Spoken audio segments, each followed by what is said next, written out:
आप देख रहे हो एनपी न्यूज चैनल। आपने अगर इस चैनल को सब्सक्राइब नहीं किया है तो जल्द ही सब्सक्राइब कीजिए। Thank you very much.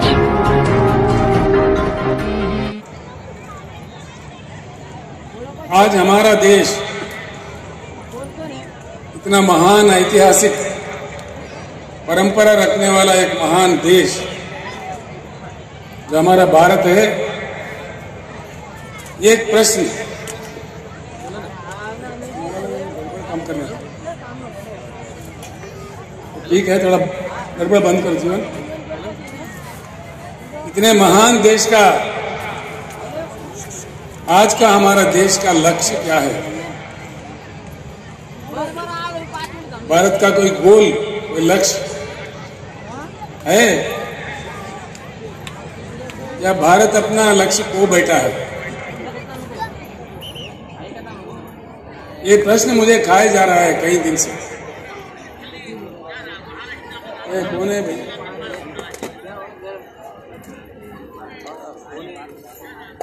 होते रहेगा, चालूच राहतं. थोडे मोठे गोष्टी लक्ष द्यायला पाहिजे. एक बात को हमें समझना जरूरी है। सबसे पहले मैं आपसे एक प्रार्थना करूंगा, जो मैंने नांदेड़ में भी किया था, लोहा में भी किया था, आज फिर एक बार अपनी बात को दोहराता हूं। जितने भी सभा में लोग आए हुए हैं, मैं आपसे प्रार्थना करता हूं, मेरे जो भी बात है यही सुन के यही इसको भूल मत जाइए। आप अगर शहर से हो, आपके बस्ती में जाने के बाद, आप अगर देहात से हो, अपने गांव जाने के बाद अपने लोगों के भीतर इसका चर्चा जरूर कीजिए और सच जानने का कोशिश कीजिए। इतना मैं आपसे प्रार्थना करता हूं। आज मैं जो भी कहूंगा, क्या ये अच्छा है बुरा है देश के लिए, हम सबके लिए, जरूर अपने अपने गांव में या शहर के अपने अपने बस्तियों में अपने साथियों के साथ, अपने घर वालों के साथ, अपने बस्ती वालों के साथ दया करके चर्चा कीजिए, ताकि बात निकल आ जाएगी। सत्य क्या है, हकीकत क्या है, हमें समझ में आ जाएगा। अगर भारत अपना लक्ष्य खो बैठा है, गुमराह होकर भटक रहा है, तो कहां पहुंचेगा देश? इतनी बड़ी जनसंख्या, सारे दुनिया में सबसे बड़ी आबादी, बिना लक्ष्य का समाज, बिना लक्ष्य का देश का अंजाम क्या होता है और वो कहां पहुंचता है? ये किसका पाप है? वो क्या रहा है देश में? कुछ होना है या ऐसा ही पड़े सड़े रहना है? बात सवाल हमारे सामने ये है। भारत का कोई नया लक्ष्य, कोई नया चेतना, नई सवेरा का स्तर, एक नई उमंग से आगे बढ़ना है या ऐसे ही पड़े रहना है? सवाल इस बात का है। 75 साल हो गए, देश आजाद हो गए। मैं सुन रहा था आज सुबह से, यहां से हमारे जीवन रेड्डी एमएलए, हमारे वेणुगोपालाचार्य जी, हमारे पाटिल साहब, जितने भी लोग हैदराबाद से आके यहाँ काम कर रहे थे, लोग मुझे मैसेज भेज रहे थे। मुकामी लोगों से भी मेरा बात हुआ। शहर में 8 दिन में एक बार पानी आता है।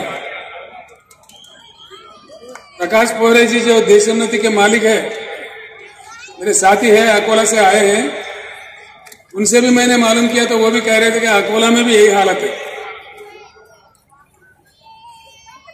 फिर कहां ठीक है? महाराष्ट्र राज्य में इतने नदियां निकलते हैं, शायद ही किसी राज्य से हिंदुस्तान में नहीं निकलते।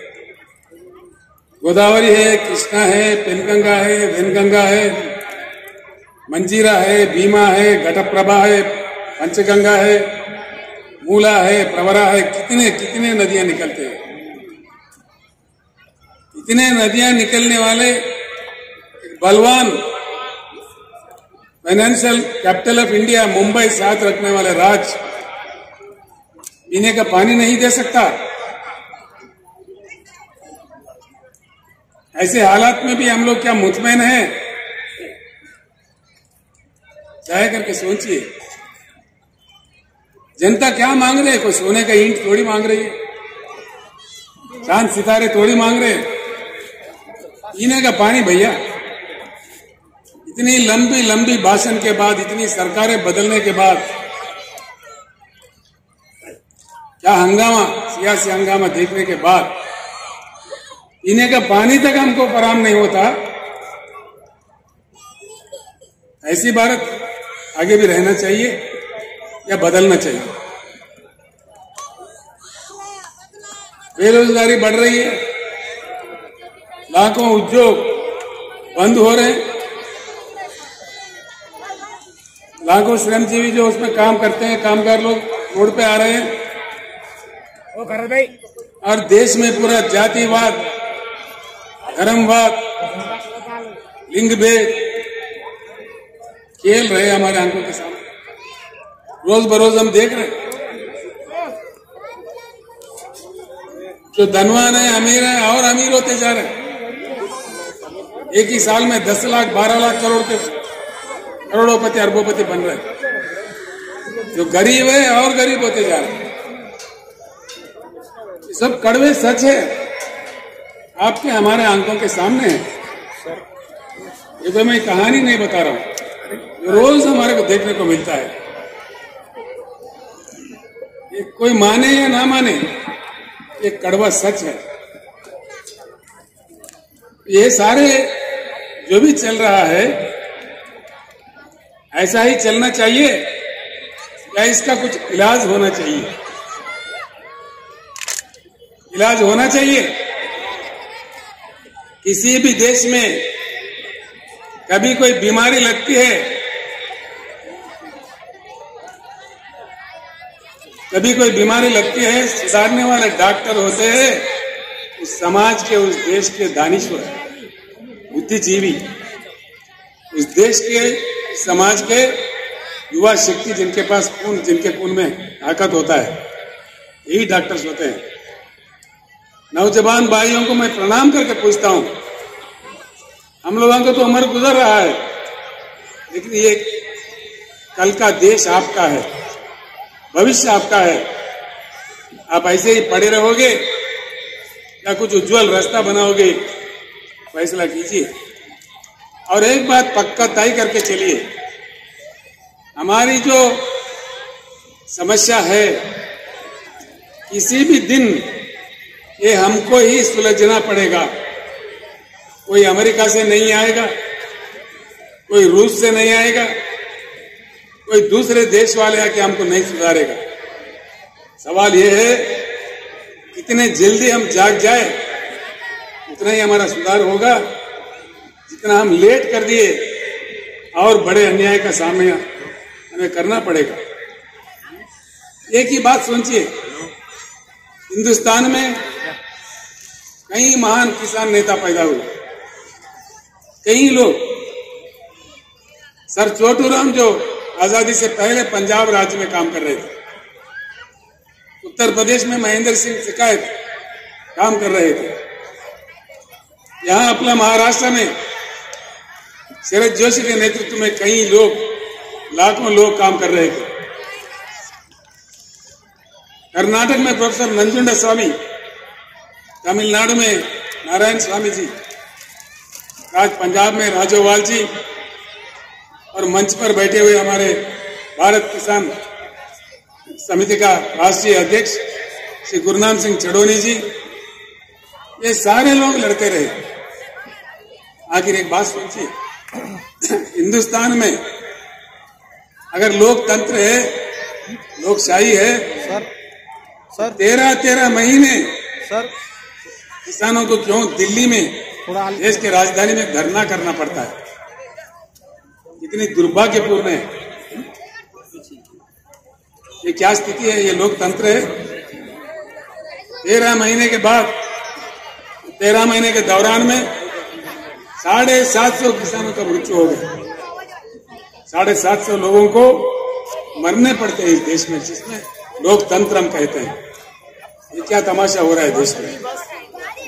उसके बाद प्रधानमंत्री खुद माफी मांगते हैं, कानून वापस लेते हैं।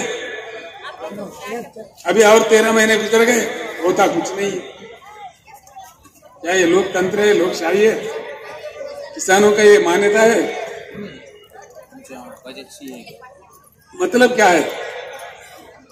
कुछ ना कुछ दाल में काला है। ये बात मैं किसी और जगह कहा तो वो लोग कह रहे थे दाल में काला है, ये पुरानी बात है भैया, अब तो पूरा दाल ही काला है। तो मतलब क्या है? जरूर कुछ इलाज की जरूरत है, कुछ ना कुछ परिवर्तन की जरूरत है। भारत को बदलना चाहिए, बिल्कुल बदलना चाहिए। भारत को परिवर्तन बहुत आवश्यक है, बहुत जरूरी है। जब तक हम परिवर्तित नहीं होंगे हमारा किस्मत नहीं बदलने वाला है। एक उच्च गुणवत्ता वाली परिवर्तन, यानी कि एक पार्टी हार गया दूसरा पार्टी जीत गया, ये परिवर्तन नहीं होता भाइयों। उच्च गुणवत्ता वाली, जिस चुनाव के दरमियान, जिस चुनाव के जरिए जनता जीतती है, जनता मांगे सफलता मिलती है, वो सही जीत होता है। पार्टियों का जीत नहीं होगा। पार्टियां तो कहीं जिता है हमने, कहीं जीते, एक गया, दूसरा है, तीसरा है, चौथा है, कितने को जीता है अब तक हम लोगों ने? कितने पुड़ारी आए इस देश में, कितने नेता आए, कितने पार्टी आए, लेकिन समस्या जिसके तस, समस्या का कोई समाधान नहीं। जिस देश में हर दिन सौों की संख्या में किसान आत्महत्या कर रहे हो, जिस राज्य में, जिस पावन धरती पे मैं खड़ा हुआ हूं, इतने नदियां निकालने वाले इस महाराष्ट्र राज्य में, अभी हमारे शंकर अन्ना बता रहे थे, रोज 6-7 किसान आत्महत्या कर रहे हैं। या प्रधानमंत्री को या राज्य के नेताओं को क्या पड़ी है? वो लोग तो अफ्रीका से शेर लाके दिखा रहे हैं हमारे को। अरे भाई, ये हमारे किसान शेर मर रहे बोले तो देखो देखो, ये अफ्रीका का चीता है, ये नामीबिया का शेर है, इसको देख के खुश हो जाओ। क्या समझ में आता है? समस्या का वो समाधान नहीं है। इसीलिए मैं हमारे शेतकरी भाइयों से और बहनों से हाथ जोड़ के विनम्र पूर्वक प्रार्थना करता हूं, जब तक हम खुद शेर नहीं बने हमारा समस्या का समाधान नहीं मिलेगा। तैयार होना चाहिए।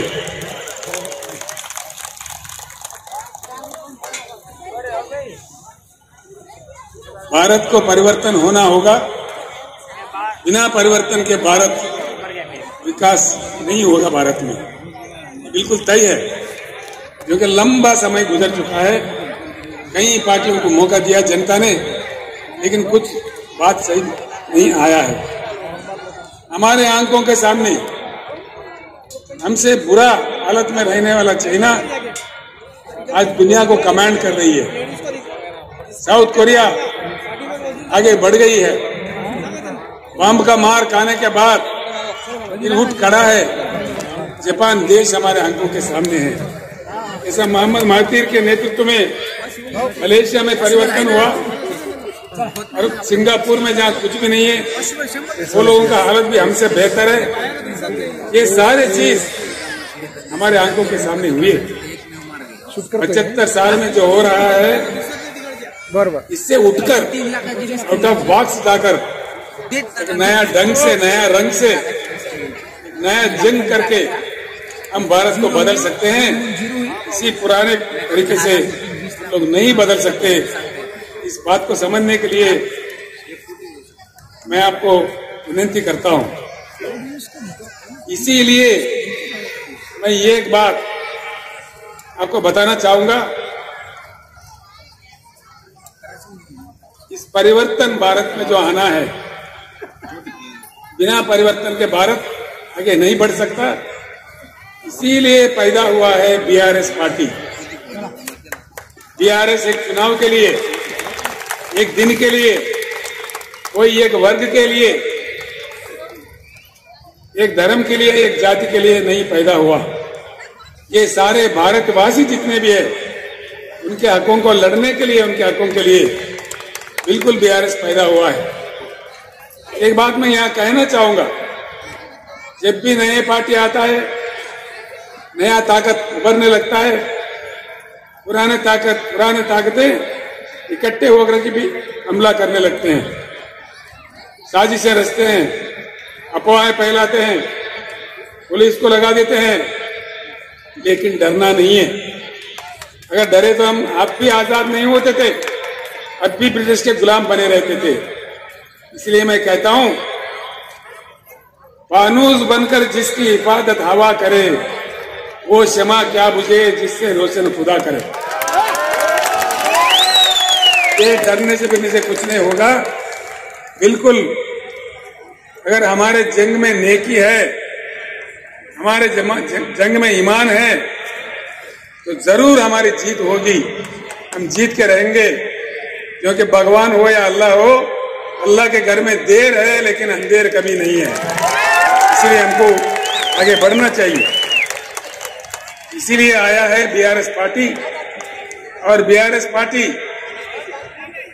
परमानेंट ऑफिस हमने खरीदा है नागपुर में। हमारे अभय भाई और लोग यहाँ पे भी परमानेंट ऑफिस खरीद रहे हैं, कोई किराए वाला नहीं, बिल्कुल परमानेंट। बीआरएस काम करता रहेगा। जब तक भारत पूर्ण परिवर्तन नहीं होगा, तब तक ये लड़ाई जारी रहेगा। भाइयों, मैं आपका ज्यादा टाइम मतलब नहीं लूंगा, 2 बातें मैं समझा दूंगा आपको, सिर्फ 2-3 बातें, ये समझने की बात है। एक अजीब बात है, पानी नहीं है शहर में। प्रकाश पोरे कह रहे अकोला में नहीं है, कोई वकील साहब आए थे पूना से, पूना में भी सही नहीं है, देहात में तो है ही नहीं है। ये क्या चक्कर हो रहा है? वो कह रहा है हिंदुस्तान में किसान हमारे क्यों आत्महत्या कर रहे हैं? दया करके सोचिए इस बात पे। इतना हमको गुमराह कर दिया है, खास तौर पर 2 चीज, एक पानी, दूसरा करंट, बिजली। पानी, हिंदुस्तान के जो कृषि योग्य भूमि है 41 करोड़ एकड़, और जो पीने का पानी चाहिए और जो उद्योग के लिए चाहिए, इन सब के लिए जितना पानी चाहिए उससे डबल पानी हिंदुस्तान में अवेलेबल है। फिर भी देश क्यों वंचित है? आप लोग सोचिए। ये नहीं है कि पानी नहीं है, फिर क्या नहीं है?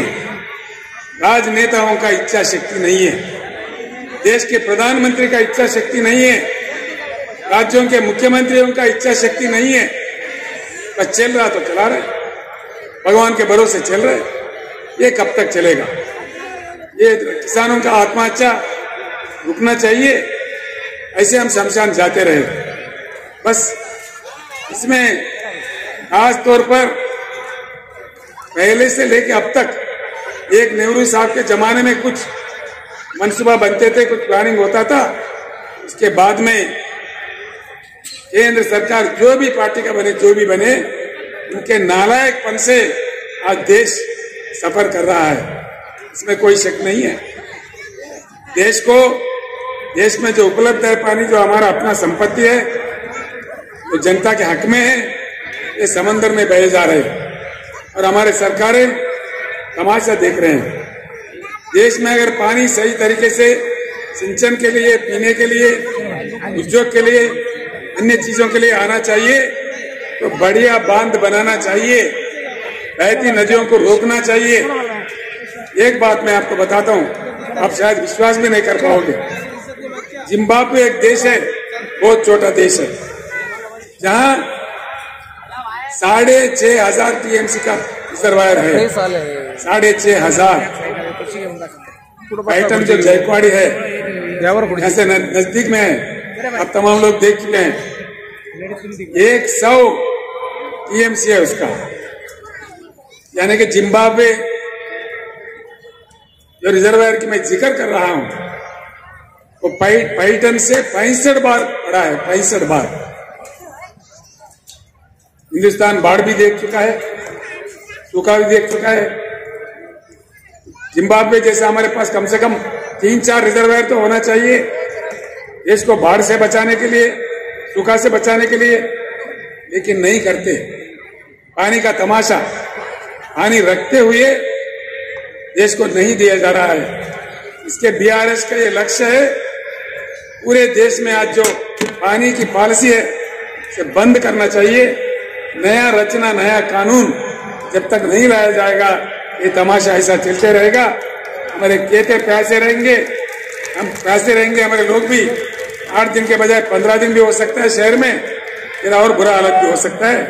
इसीलिए आप सोचिए, एक बहुत अहम बात है, पानी को समझने में हमारे देश अभी भी पीछे है। पानी एक ऐसी चीज है जो किसी फैक्ट्री में नहीं बनाया जा सकता। पानी को इंसान नहीं बना सकता। पानी खुदा का, भगवान का देन है जो अपने आप में आता है, प्रकृति देता है। बहुत ही मूल्य चीज है, उसको बहुत सेफ तरीके से इस्तेमाल करने का विद्या कई देशों ने सीख लिया है, लेकिन हमारे देश में नहीं सीखते, न समझते, न सुनते। इसीलिए पानी का पूरी पॉलिसी बदलना चाहिए और हर चीज के लिए भरपूर पानी। मैं एक बात कहता हूं भाइयों दोस्तों, महाराष्ट्र में बीआरएस सरकार बनाई है, 5 साल के अंदर हर घर में नल के साथ पीने का पानी मिलेगा, ये मेरा वादा आपके साथ है। हर शहर में, हर छोटे से छोटे गांव में, जो आज तेलंगाना राज्य में मिल रहा है, हमने किया है वहां पे। हर घर में, हैदराबाद के जो बड़े अमीर, बड़े बड़े धनवान, अरबोपति रहने वाला जगह जो जुबली हिल, बंजारा हिल्स है, वहां का पानी वहां के अमीर जो पीते हैं, आदिलाबाद जिला का गोंड भी वही पानी पी रहा है। और ये बात महाराष्ट्र में भी संभव है।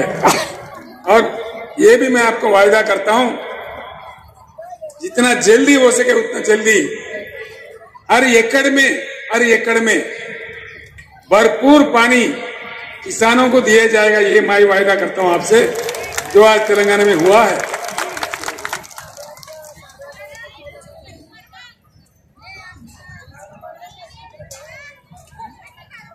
मैं इसीलिए कहता हूं, हमारे पानी समंदर में ना बहते हुए हमारे खेतों पे आ जाए, हमारे खेतों का प्यास बुझाए और हमारे पीने के लिए भरपूर पानी हमें मिले, हमारे अन्य चीजों के लिए मिले। ये करना बहुत जरूरी है। इसके लिए रोना धोना बंद करना है, लड़ना सीखना है। सारे शेतकरी इकट्ठा होना है, अन्य भाई भी इकट्ठा होना है। इसका कोई दूसरा नहीं कर सकता, इसका फैसला हमको खुद करना पड़ेगा। कोई दूसरा देश वाला भी इसमें हमारा मदद नहीं करेगा। दूसरी चीज है बिजली। क्यों बिजली नहीं देते भाई, ये तो मुझे समझ में ही नहीं आता। 8 साल पहले तेलंगाना बनने से पहले वहां का हालत भी महाराष्ट्र से भी बहुत बुरा था, बहुत ही बुरा था। दिन में 3 घंटा आता था करंट, किसी दिन तो आता ही नहीं था। आज तेलंगाना में हर किसी को, किसान समेत हर किसी को 24 घंटा उच्च गुणवत्ता वाला पावर मिलता है। किसान को तो फ्री मिलता है, 24 घंटा मिलता है। क्या तमाशा हुआ? जब तेलंगाना 24 घंटा दे सकता है तो महाराष्ट्र में क्यों नहीं?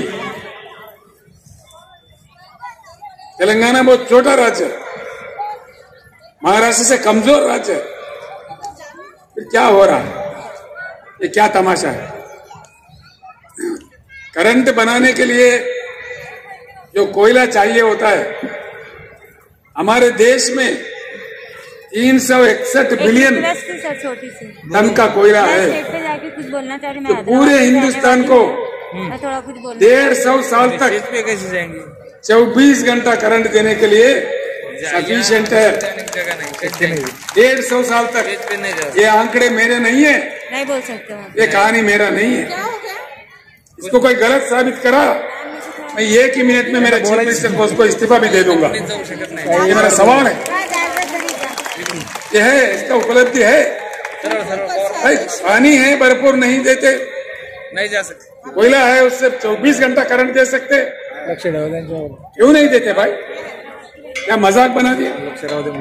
बिजली के बिल बढ़ाओ, प्राइवेट दे दो, किसका बाप का जागीर है, प्राइवेट दे दो, जो मर्जी दे दो।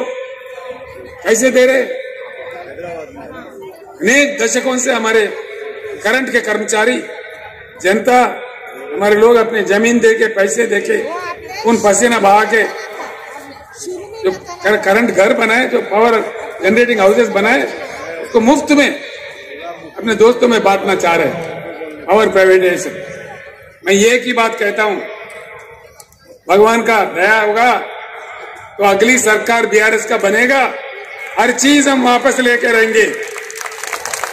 मैं आज इस मंच से कहना चाहूंगा, जो आज प्राइवेटाइजेशन करना चाह रहे, जिनकी नीति प्राइवेटाइजेशन है, तो हमारे नीति प्राइवेटाइजेशन नहीं है, नेशनलाइजेशन है। हम हर चीज को वापस लेके रहेंगे। मैं आपको एक वायदा करता हूं, तेलंगाना राज्य, इसका जो मॉडल है, क्यों अमल नहीं हो सकता हमारे राज्य में? महाराष्ट्र, तेलंगाना राज्य में हमने काफी कुछ सुधार किया है। तलाटी को हमने बर्खास्त कर दिया, कोई तलाटी व्यवस्था नहीं है। अब मोदी साहब कहते दिल्ली से डिजिटल इंडिया बनाओ, कहां गया भाई डिजिटल इंडिया? कहां गया? किसानों का रिकॉर्ड भूमि, वो जो भूमि है उसका रिकॉर्ड क्यों नहीं डिजिटलाइज कर रहे? हमने किया है तेलंगाना में। रजिस्ट्रेशन के लिए कई दिन सड़ने पड़ने नहीं पड़ते, 15 मिनट में रजिस्ट्रेशन होता है, उसी समय पट्टा भी हो जाता है, फिर बार बार ना फिरना नहीं पड़ता है। ये काम महाराष्ट्र में क्यों नहीं होता भाई? तलाटी कितने पावरफुल है आपके? चीफ मिनिस्टर से भी पावरफुल है।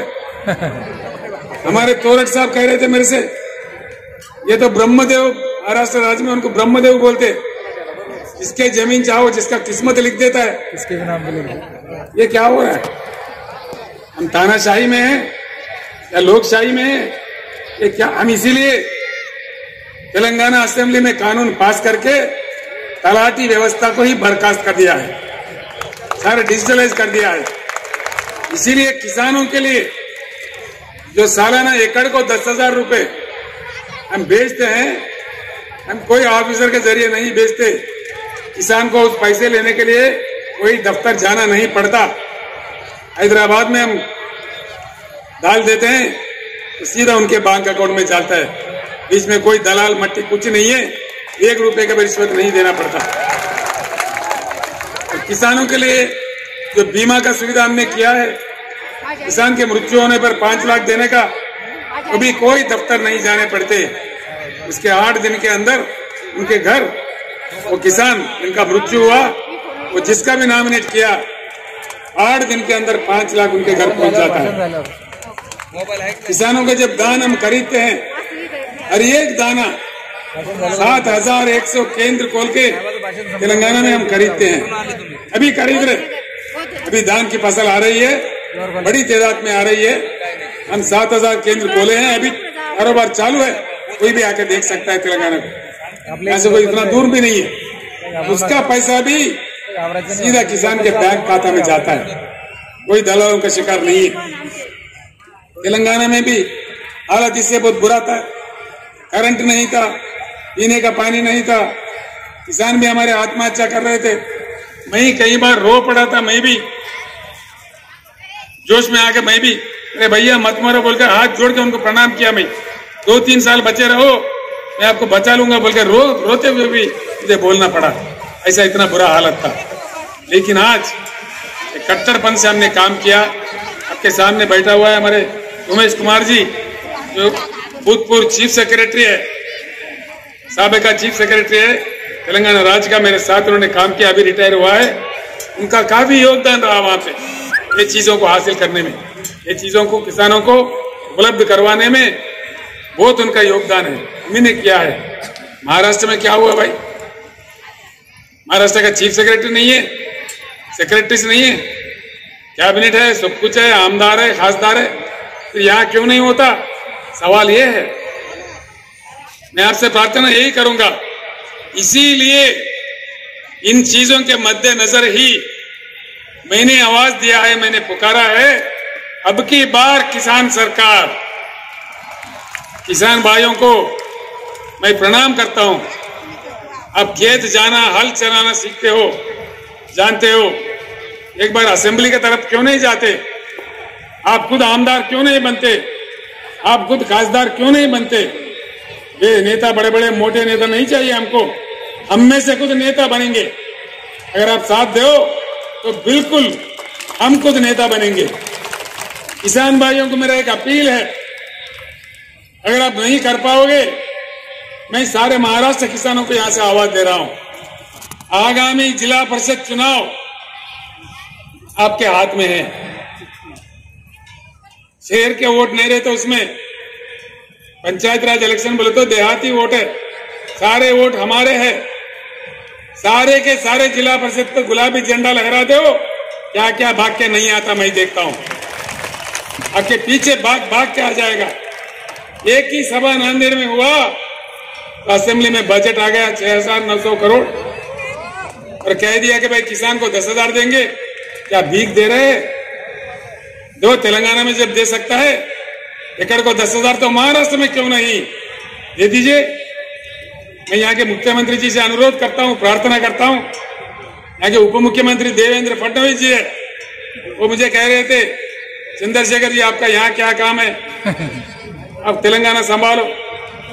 मैं बोला मैंने तेलंगाना संभाल लिया, देखते हैं।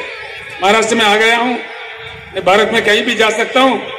तेलंगाना का मॉडल मक्की का मक्की दे दो, मैं महाराष्ट्र छोड़ के मध्य प्रदेश चला जाऊंगा, मैंने बताया था, क्योंकि मेरा काम खत्म हो जाएगा। किसानों का जो मेरा मिशन है बीआरएस का, वो मेरा खत्म होगा और मैं सीधे ही मध्य प्रदेश चला जाऊंगा। यहाँ आप राज कर लो, देना है तो बोलो, दे दो। क्या बात है, महाराष्ट्र में धन की कमी नहीं है, मन की कमी है। धन बहुत कुछ है, तेलंगाना से ज्यादा धन है, अगर चाहे तो दे सकते हैं, क्यों नहीं देते? मैं इसीलिए मैं आपको तरकीब बता रहा हूं, मंत्र बता रहा हूं। सीधी उंगली से नहीं आता घी तो टेढ़ा उंगली से निकालना चाहिए और समझदारी से हमको काम लेना चाहिए, क्योंकि जो भी बात है हमको गुमराह करते। डिजिटल इंडिया बोलते, मेक इन इंडिया बोले। यहाँ इस शहर में कितने चाइना बाजार है भैया? 100 के ऊपर है मेरे ख्याल से। गली गली में एक चाइना बाजार है। मेक इन इंडिया में सच्चाई है तो भारत बाजार रहना चाहिए ना, चाइना बाजार क्यों आ रहा है? किधर गया मेरा भारत बाजार? सब जोक करते हैं लोगों से, मजाक करते हैं, अपने मजाक उड़ाते हैं। Make in India joking India हो गया, डिजिटल इंडिया का एक मजाक हो गया। तो देख लीजिए, सोचिए मैं जो कह रहा हूं, पूरा तेलंगाना मॉडल यहां हासिल करना है। जिला परिषद चुनाव में आप एकदम गुलाबी झंडा लहरा दीजिए, सारे भाग के आ जाएंगे, दिल्ली से मुंबई से सब भागने लगेंगे गांव में। ये आप कीजिए। दूसरा भी एक बात है जो मैं आपके सामने रख सकूं, दलित भाई है हमारे, आदिवासी भाई है, किसान भाइयों की समस्या है। दलित भाई कब तक रहे ऐसे गरीब बने रहे? क्या उनकी किस्मत में यही है? हजारों साल से उनको हम सताए। आज देश का फर्ज बनता है उनके पीछे खड़े रह के उनके भी विकास के लिए काम करना हर व्यक्ति का, हर भारतीय का फर्ज बनता है। इसको हमें गर्व से स्वीकारना चाहिए। दलित भाई हमारे भाई है, इसीलिए हमने दलित बंधु काम भी शुरू किया है। फडणवीस साहब, आप भी दलित बंधु शुरू करो, महाराष्ट्र में मैं महाराष्ट्र छोड़ दूंगा, किसी अन्य जगह जाऊंगा। दीजिए, दलित बंधु क्यों नहीं देते? जिस राज्य में अंबेडकर साहब का जन्म हुआ, पूरे देश के लिए, दुनिया के लिए उन्होंने काम किया, इसीलिए हमने अंबेडकर जी के यादगार में, उनके पूरे भारत में प्रतिष्ठावान 125 फुट वाला उनका मूर्ति वहां खड़ा किया हैदराबाद में। और अब हैदराबाद, तेलंगाना का जो मंत्रालय है, इसका नाम भी डॉक्टर BR अम्बेडकर मंत्रालय रख दिया हमने। ये काम हमने किया है, ये काम होना चाहिए। मैंने प्रधानमंत्री जी से अनुरोध किया, प्रधानमंत्री जी, आपने जो नया पार्लियामेंट बिल्डिंग बनाया दिल्ली में, अगर आपको प्यार है, मोहब्बत है, तो उस बिल्डिंग को भी अंबेडकर जी का नाम दीजिए, पूरे देश खुश हो जाएगा। ये मैं अनुरोध करता हूं। दूसरा एक बात मैं बताना चाहूंगा, हमको किसी चीज की अपेक्षा है तो उसी चीज का हमको काम करना चाहिए। अगर फल खाना है, फल की अपेक्षा है, तो फल का पेड़ लगाना चाहिए ना, तभी फल मिलेगा। पेड़ कांटों का लगाओ, फल की अपेक्षा करो, कहां से मिलेगा भाई? मिलेगा? नहीं मिलेगा। दूध का अपेक्षा है, गधों को घास डालो और दूध से, गाय से दूध मांगो, मिलेगा? घास गाय को डालो तभी दूध मिलेगा। गधों को डाल के गाय के पास से दूध कहां से मांगो? तो जब हम काम कर रहे हैं, जब अपने वोट का इस्तेमाल कर रहे हैं, सही वोट देना चाहिए। किसको देना चाहिए?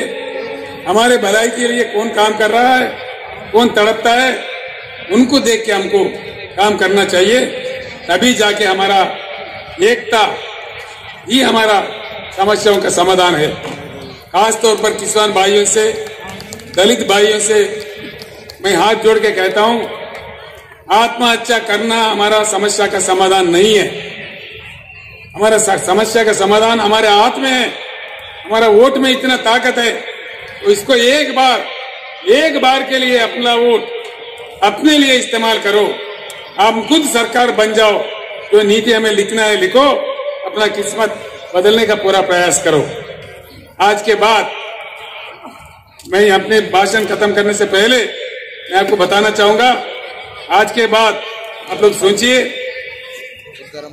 अपनी जाति किसान जाति होना चाहिए, अपना धर्म शेतकारी धर्म होना चाहिए, अपना अस्त्र शस्त्र अपना वोट होना चाहिए, अपना लक्ष्य किसान सरकार लक्ष्य होना चाहिए, शेतकारी सरकार शेतकारी राज लक्ष्य होना चाहिए।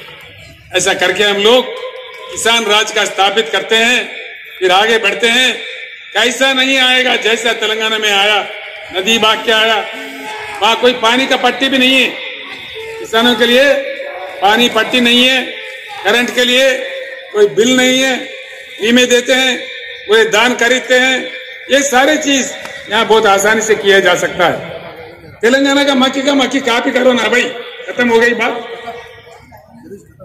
हो गई बात। और उसमें क्या है, वैसे ब्रह्म बोझ है उसमें।